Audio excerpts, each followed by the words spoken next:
Yo, what's going on, people? Welcome back. Hopefully you're all doing well. Happy New Year to everyone. 2020 has been an absolute shit show, but the UFC has delivered with fights. They pulled out all the stops, some remarkable fights, some breakout fighters, some amazing title fights, the lot. Rolling into 2021, it can only get better in terms of fights. 2020 was a shit show for nearly everyone's personal life. 2021 looks like it should be heading on an upward trajectory unless you're in the UK, which looks like it's going to be a shit show for the first 6 months. You know, I'm not one to talk politics, but it doesn't look like anything good's going to come beginning couple of months of 2021. We don't look like we're going nowhere. Numbers are going up, but it is what it is.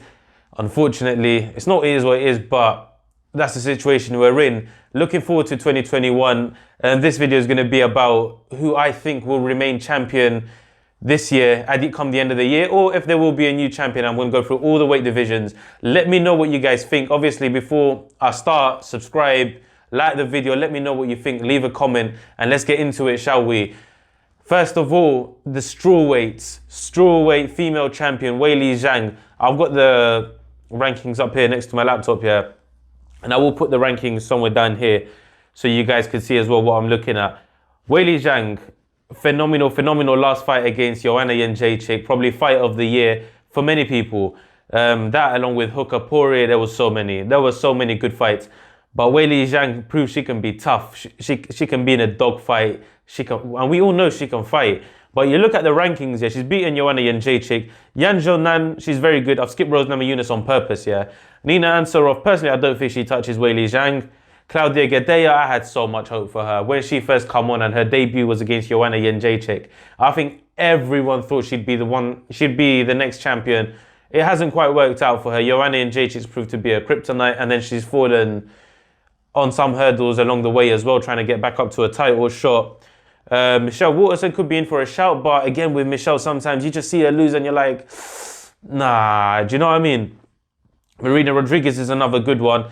Going further down, Angela Hill's picked up some momentum. She could be in and around. But for me personally, the only person in that strawweight division right now I see defeating Weili Zhang is Rose Namajunas. And possibly Joanna Jędrzejczyk if she gets a rematch, and fixes one or two things. But I think Rose Namajunas, she's capable of beating anybody. On the ground, on the feet. But for her, it's all up here. Everything is up here. If down here's not right for Rose, she ain't winning no fight. But if she's 100% up here, she has a chance against any strawweight in the world. Rose Namajunas is good on the ground, good on the feet. She can take damage as well. But Weili Zhang, I think she stays champion unless Rose gets it right. But then you look at the whole COVID situation, and I'm not one to judge anyone or try and make assumptions about someone's characteristics or how they are and how they perceive things. But with Rose, she's always said that her mental state isn't always the best going into certain fights, or sometimes she has to get that right. She's a sports psychologist and whatnot. I hope I'm not talking out my arse here, and I hope I'm talking facts here. I'm not bullshitting, because that's what I remember. I'm not trying to I haven't done much research anyway. I'm going off of what I know. But I see Weili Zhang keeping that belt unless she goes up, which means she still keeps the belt. So Weili Zhang. Next division, men's flyweight. Davison Figueiredo is still the champion. Won the title against Joseph Benavidez, although he didn't weigh in for the first time. Finished him the second time again. Defended the title in about 2 weeks again against Alex Perez. And then fought to a draw against Brandon Moreno. That was a tough fight. That was an amazing fight. Another fight of the year candidate as well. Excuse me. But looking at the rankings, I don't think Joseph Benavidez beats him. Brandon Moreno, I swear to God, I can see him beating him. If he gets a rematch, he could be champion, flyweight champion, end of 2021. Alex Perez obviously just lost to Davison Figueiredo, and he got finished with a guillotine pretty quick in the second round, if I'm not mistaken. Pantoja, likely. And then you go down. The only one I can actually see possibly climbing the ranks is Raulian Paiva.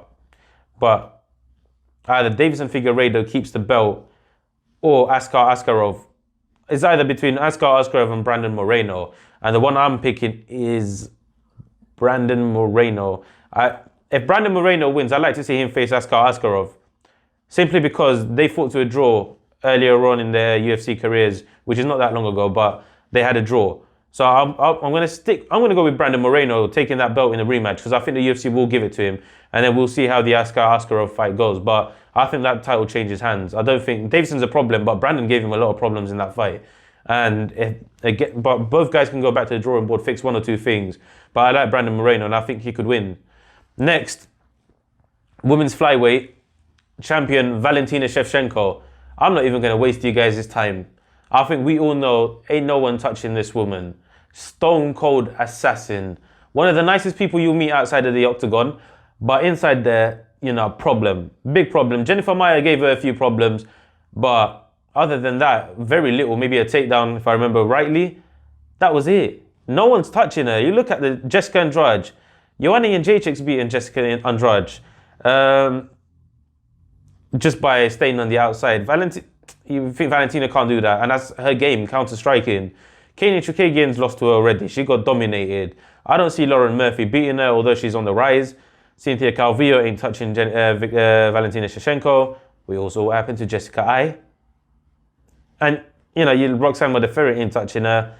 And you keep on going, you keep going. Ain't no one touching her. So, logical next step, Weili Zhang come up, or she goes up and fights Amanda Nunes. On to the UFC bantamweight division, yeah? And this is a very exciting division, and I think my pick here is going to throw a lot of people off here. Peter Yan is the champion at the moment. He's a champ at the moment. He beat Jose Aldo for the belt. Aljamain Sterling is in with it. He's a live wire. I agree with Matt Serra. I know Matt Serra's being biased, and obviously I should take that out and not consider his opinion because that's his coach, and of course he's going to be biased thinking he's going to become champ. I can see Aljamain Sterling causing Peter Yan a lot of problems. He just beat Corey Sandhagen, had a very good fight. Cody Garbrandt's back in there now as well, having knocked out Rafaela Sansao. Frankie Edgar's always going to be in and around, but I don't see him picking up that belt anytime soon. Rob Font, he's on a good win streak as well, but I don't see him taking the belt either. My pick, I swear to God, yeah, if things go right, there's a certain... I was about to say STD. Oh, Lord. There's a certain PED user who's going to be back in February, I think. TJ Dillashaw. I think he finishes the year champion, yeah? Regardless of what you might think, PEDs, I don't agree with the whole PED thing, yeah? Cool. I think a lot of us don't. But with or without it, he's still a damn good fighter. A very, very good fighter. His striking is marvelous to watch. Phenomenal, just stunning to watch. I'm there wow. The setups, everything. He's hard to take down. He's got good takedowns of his own. If he does take down, let's say he fights Aljamain Sterling, that's when he might run into problems in Aljo's guard. I think he can beat Peter Yan. Yan, for as good as he is, yeah, who is excellent. I can see him finishing the year end of 2021 as champion. I can see Aljo finishing it as champion. But my pick is, if TJ Dillashaw comes back and he's not too rusty, they give him a good comeback fight, then he goes on and murks whoever's champion, be it Peter Yan or Aljamain Sterling, because that's the two that are going to fight soon. I think TJ Dillashaw has a very good shot against both these guys. It's between them three, Peter Yan, Aljamain Sterling, and TJ Dillashaw. And I'm not picking against or forgetting Cody Garbrandt. I know he's there. I'm not forgetting him. You look at Rafaela Sansao, he's turned into almost the gatekeeper. You got Jimmy Rivera, Pedro Munoz, Marlon Moraes, since he's coming from World Series of Fighting, he's been a bit up and down. Merab Divashvili is there as well. There's a few. Song Yadong, he's not getting anywhere near there for as good as he is.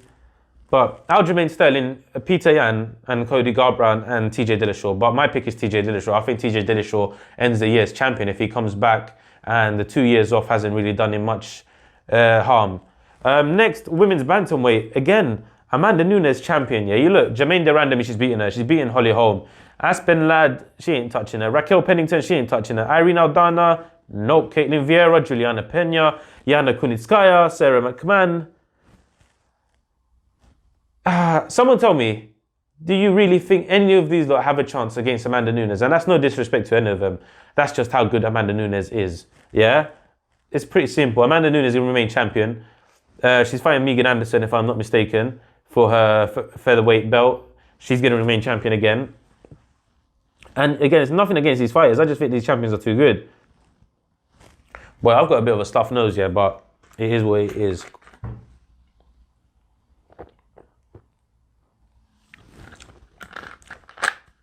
Not the best idea to drink a Coke when you're trying to stay hydrated, is it? Next division. Next division, featherweight division, Alexander Volkanovski, who is the champion. That last fight against Max Holloway, some people thought Max won. I thought, I can't even remember who I thought won, but Volkanovski done well to change, to switch a few things up to rally to win that fight. Max had his number in the beginning, as a rematch. Max did well. Max still thinks he won, still wants that third fight. Of course he does. I don't think the UFC gives it to him. And now you look at the contenders, you got Brian Ortega, Zabit Yair, Korean Zombie, Calvin Kattar. Some very, very, very promising young fighters in this division. I don't think Alexander Volkanovski keeps the belt. For as good as City Kickboxing has been under Eugene Behrman for the past year or two, I don't think he keeps the belt. I think Zabit Magomedsharipov is the one that holds the belt come the end of the year. Provided COVID doesn't get involved and all this that's going on doesn't really affect too much. Zabit wins the title. I think Volkanovski might fight Ortega, and I think he beats Ortega. And even if Ortega wins, I think Zabit beats them both. You know what I mean? Because Zabit can keep it standing against Brian Ortega, although he's improved so much in his striking. Coming off that win over Korean Zombie, I think Zabit beats Yair Rodriguez just by mixing it up simply. They both got good striking. I don't think Zabit gets knocked out. And another thing I've said quite a few times as well, in that Calvin Kattar fight, I remember being there and wishing for 2 more rounds. A lot of people wanted 2 more rounds to see how Zabit would cope. But again, I see this as almost like the comparison with Khabib. In the beginning, his gas tank, he can't go 5 rounds, he always looks exhausted. And then what happens? He goes 5 rounds against Al Quinta, he goes to the 4th round against Conor McGregor and still looks good. He goes all 3 rounds against Barbosa, smashes him. He still looked very, very good. So I think that might be the same kind of comparison people are making with Zabit, but once he gets to that 5th round, he'll be fine. I think Zabit Magomedsharipov closes the year as champion in the featherweight division. Let me know what you guys think, because I can still see Alexander Volkanovski holding that belt, but the problems I saw Max Holloway give him, Zabit is a problem. Zabit's a problem. Zabit's a problem, and I can also see him losing, Volkanovski losing to Brian Ortega, because he's not going to shoot on him. He's going to start, he's going to try to keep it standing with Ortega, and I think Ortega can wrap him up. No lie, but I can also see Volkanovski knocking his lights out, sleeping him straight. And I don't see anyone below the top 5, top 4 even, challenging this year at least. Arnold Allen's on a good run. I can't remember the last time he lost. Dan Igue's just come off a loss to Calvin Kattar, if I am not mistaken. You got Shane Burgos as well, who needs to stop getting hit, and he might just climb the rankings, and he'll be all right. But for the featherweight division, I'm going to beat Magomedsharipov holding that belt. Lightweight. Khabib Nurmagomedov is the champion, and I think we all know he's not going to be champion for much longer. It's either going to be Conor or Dustin. Now, whichever way you want to see it, Conor's going to most likely be champion. I won't say come the end of the year, but that depends on who he faces. I think he can beat Dustin Poirier, but I can also see Dustin Poirier beating him. See, this is the problem. We all know Khabib's not going to be champion. He ain't coming back unless it's a GSP fight. That's when he'll go to his mum and be like, Mum, it's GSP. This was Dad's dream. Forget 30-0. I want to fight GSP. That's my dream to let it happen. But if the UFC just keep coming with, the likes of Conor McGregor, Charles Oliveira, Dustin Poirier, Justin Gaethje, he ain't fighting any of them. There is no way he's coming back to fight any of them. So I think we all know that fight is going to be for the lightweight title, Dustin versus Conor. Now, again, I said it in my last video, whoever wins that fight, that's who, depends what opposition they get, what fight they get. If Conor wins, I think we're looking at a Nate Diaz fight. If Dustin wins, you're looking at him facing Charles Oliveira. And don't forget, on that card, just announced as well, Dan Hooker versus Michael Chandler. Michael Chandler was told to step in just in case Justin or Khabib pulled out. So he weighed in and everything. So same thing. If the fight falls through, Dustin and Conor, you got Michael Chandler and Dan Hooker. They might do a Dan Hooker versus Poirier rematch. That will mean City Kickboxing could likely have 3 champions in the UFC, Izzy, Dan and Volkanovski. Or they give it to Michael Chandler. Khabib ain't taking that Michael Chandler fight because he's unknown. If Conor wins, they might give him Michael Chandler, hopefully in the hope of what they did with Alvarez. Give it like, oh, this is a Bellator guy. Here you go. Finish him. Of course, we're better than Bellator kind of thing. That's what they'll be hoping for.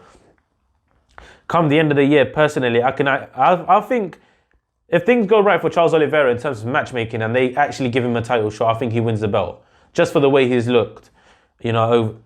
But if they don't, I think Conor rounds out the year fighting 2 fights as champion. He's only going to fight twice. They're not going to do no interims, no nothing. If he beats Dustin, maybe fight sometime July, August, he's going to be champion come the end of the year. So, but if things go right, Charles Oliveira is champion. And for everyone else, for everyone's sake in that division, I want Charles to win it. But because if Conor wins it, then God knows where we're going with the division, yeah? Because the matches are going to be picked, isn't it? It's going to be like a Nate Diaz. Nate, you beat this one, here you go. And no disrespect to Nate, but if we're looking at contenders and 1, 2, 3, you still got Justin Gaethje in there. You know, he's beaten Tony Ferguson. Chandler's fighting Dan Hooker. Islam Makhachev is fighting Drew Dober. In my head, it would be like, why don't you just give Islam Justin Gaethje? Let them 2 fight, and then you can start the whole. If Conor wins, you can start the whole Russian-Irish feud again, but this time through Islam. I know Islam's a bit more quiet than Khabib, doesn't talk as well, but that could be one avenue to go down. But it doesn't look like that's going to happen unless Islam beats Drew Dober and has a quick turnaround. But then again, Ramadan's around the corner, so that's not going to happen either. So I'm picking Conor McGregor. I'm being realistic here. I'm going to pick Conor McGregor to finish the year as champion. Unless Dustin wins it, then it'll be Charles Oliveira. UFC welterweight division. Kamaru Usman is a champion. He's going to face Gilbert Burns. That's a problem fight for him. That's a tough fight. And I can see Gilbert Burns beating Kamaru. But again, I'm going to be biased here. And I think you guys know this again. 3 African champions. I'm going to pick Kamaru to stay king of the jungle. But let me take my biasness away. I can see Gilbert Burns finishing the year as champion. I can see Leon Edwards, if he gets past Khamzat Chimaev, because they're not rebooking him, they're going to rebooking him with another fight. They're going to try and make that Khamzat fight happen. If Leon beats Khamzat, I think he can beat Gilbert Burns and Kamaru Usman. But again, I'm a bit biased. Jorge Masvidal's in there. He fought Kamaru on a very short notice fight. It was short notice for both of these guys. But it looks like he's going to fight Colby Covington. That should be an amazing fight. I'll preview that in another video once that's announced. As you go down, you got Khamzat in number 15. If he beats Leon Edwards, he's getting a title shot straight away. Does he beat Kamaru Usman? That's another question. Does he beat Leon for starters? That's another thing. But I think Kamaru rounds out the year as champion. Middleweight, Israel Adesanya, I think he stays champion because he's going up to light heavyweight. John Jones has said he's not coming back down to light heavyweight. He's going straight up to heavyweight. So there's going to be an interim champion that middleweight division at some point. Unless Izzy decides, you know what, John, you're taking too long. I don't need to defend the 205 belt. I've just won it. I'm going to come back down. And then you look at who he's got to face. He's beat Robert Whittaker decisively. Paulo Costa decisively. Jared Cannonier just lost to Robert Whittaker. I think if he goes up, Darren Till fights Jack Hermanson and beats him. They do Darren Till versus Israel Adesanya, and I'm not going to pick on that fight. I am not going to pick on that fight. I like both guys too much.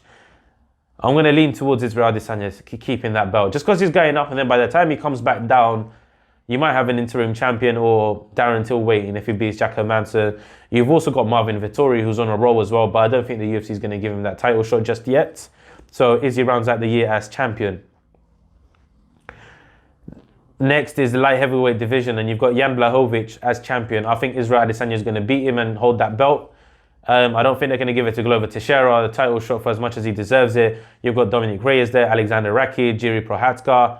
You've got quite a few good fighters in there as well. You've got Magomed Ankalaev, who's a dark horse, who, if things go right and Izzy vacates that belt, let's say to fight Jones, or Jones doesn't come down, so Izzy vacates the belt and goes back down to 185, I could see Magomed Ankalaev finishing the year as champion as well, because he's a problem. He is a problem. But, again, I think Israel Adesanya is going to be champion just because of the whole dynamic with him, Ngannou, Stipe and John Jones. I think there's going to be titles being held up between 185 and heavyweight, and that's the problem. So I think Izzy, once he beats Jan Blachowicz, I don't think he fights for that 205 belt unless he has to vacate it because Jones ain't coming down, and then he has to chase him up to heavyweight, which is a bit ridiculous. You know, Jones is bulking up to fit the build for heavyweight, so he's not coming back down, and that's a problem. But if he does vacate it, I'm going to say either Glover Teixeira or Magomed Ankalaev finish the year as champions. But for now, it will be Izzy once he beats Jan Blachowicz. And I'm not looking past Jan Blachowicz. I just think Izzy's down good. 3 African champions. Don't forget. And obviously, lastly, heavyweight. Stipe Miocic, champion at the moment. If they give the fight to Francis Ngannou, I think Francis Ngannou's made the necessary adjustments and learned you know, he's learned his lesson. He got taken to school by Stipe. He's learned his lesson, keeps the fight on the feet, knocks him out. But then John Jones has come in. And that's where I see it as a problem for Francis. It's going to be one shot, one kill against the technique and the IQ of John Jones. So if John Jones does get that heavyweight title shot this year, which he likely will, I think he will be champion end of 2021. It's just as simple as that. Let me know what you guys think. Obviously, like, share, subscribe, leave a comment and let me know what you think. And I'll see you guys on the next one.